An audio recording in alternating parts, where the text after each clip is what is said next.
Hey everyone, welcome back to Corporate Decoder, the place where we decode the corporate world. Today we are diving into a preliminary proxy statement, so its main purpose is to solicit stockholder votes. Get ready for some boardroom battles because we are looking at some proposals that could shake things up at Monolithic power systems. I will give you a hint, one of them involves shareholders flexing their power. Okay, this document filed by Monolithic Power Systems itself sets the stage for their annual meeting. Basically, it is a sneak peek at what the company wants you, the shareholder, to vote on. Here's the main event, what stockholders get to vote on. First, electing 3 Class 3 directors. These folks will be shaping the company's future. Then a routine check, ratifying the appointment of Ernst & Young as their accounting firm. Also an advisory vote on executive pay, which is basically a thumbs up or thumbs down on how much the top bosses are making. We will focus a lot on this later when we get to those details. And finally, the big one, a proposal to declassify the board of directors. This basically means dismantling their current structure to make directors more directly accountable. Also an advisory vote on executive pay, which is basically means dismantling their current structure to make directors more directly accountable. Also, shareholders will vote on a proposal to give shareholders the ability to call for a special shareholder meeting. Only stockholders of record on April 16, 2025 are eligible to vote. 47,877,352 shares of common stock were outstanding on that date. Right now, the board has 7 members and is divided into 3 classes. The directors in each class serve staggered 3-year terms, meaning not everyone is up for re-election each year. The company is going to have a vote on changing that. 3 Class 3 directors are up for election this year. Herbert Chang, Michael Singh, and Carinthia Martinez. The board needs to be independent to keep things fair. The board determined that Herbert Chang, Eugen Elviger, Victor K. Lee, Carinthia Martinez, Eileen Wynn and Jeff Joe are independent. This means they don't have any major ties to the company's management that could cloud their judgment. The board has different committees, each with a specific focus. The audit committee makes sure the financials are accurate. The compensation committee decides how much the executives get paid. And the nominating and corporate governance committee, or NCG committee, handles things like board composition and corporate governance.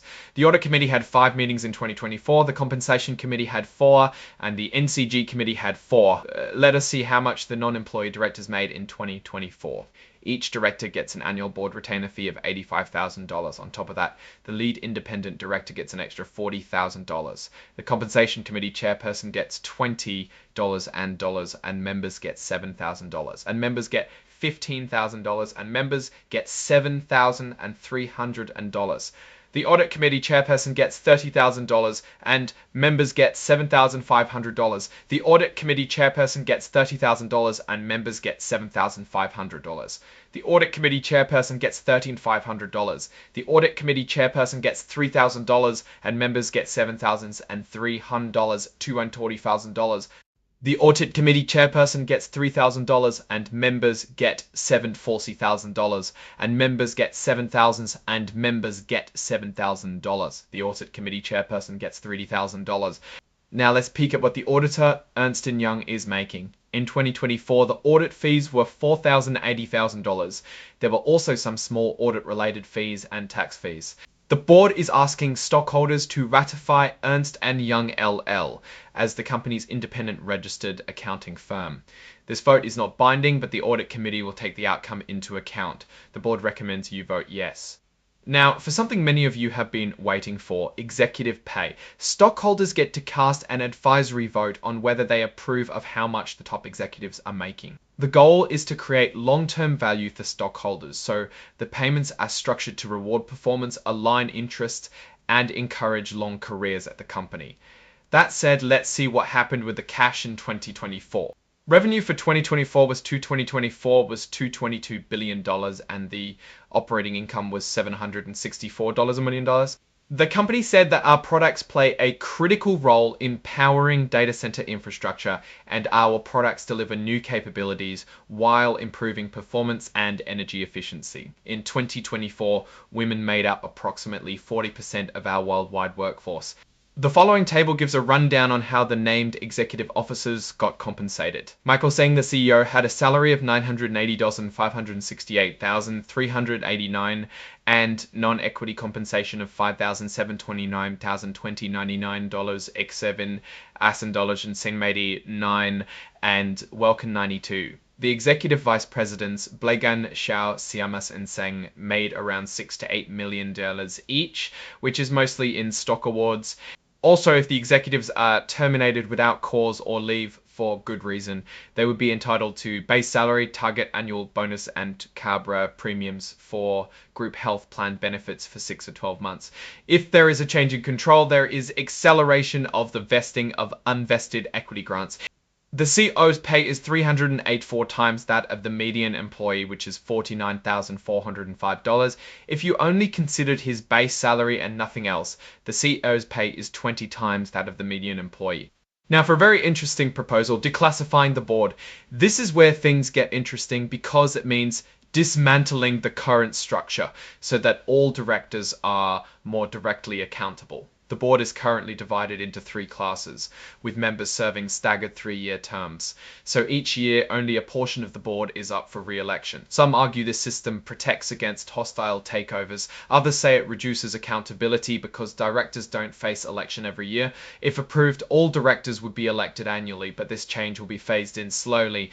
Each class of directors will have one more election for a 3-year term in 2025, 2026, and 2027. Then at the 2028 annual meeting, the Class 3 directors will be elected to a 2-year term. In 2029, the Class I directors get a 1-year term. Finally, starting in 2030, the classified board is gone and all directors are elected annually. The board recommends you vote for this. Another interesting proposal is about special meetings.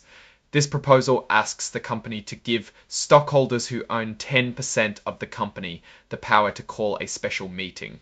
These meetings can be called to address urgent issues that come up between the regularly scheduled annual meetings. A proponent claims MPWR stock fell from 9 to 44 to 604 in a 3-month span, Inu VWAR to 604 in a 3-month span. Well, the board is not on board with this proposal. They feel that the existing power to call for a special meeting is already sufficient. In fact, they recently instituted the right to call a special meeting, but set the threshold at 30% ownership, not 10%. In addition, they said that shareholders must have held their stock for at least a year. They argued that lowering the threshold to 10% without a holding period would increase the risk of special meetings being called by stockholders, focused on narrow or short-term interests. Also, special meetings can be costly and disruptive to the company. Now, looking at MPS overall, it seems like a pretty well-run company. They are showing consistent revenue growth, they are making good decisions regarding environmental impact and are working towards sustainability. And now the governance and the way the people on top get paid is now in the hands of the stakeholders. If you enjoyed this decoding, do not forget to subscribe and hit the like button. Also, feel free to give your opinion on this report in the comment section. See you in the next one.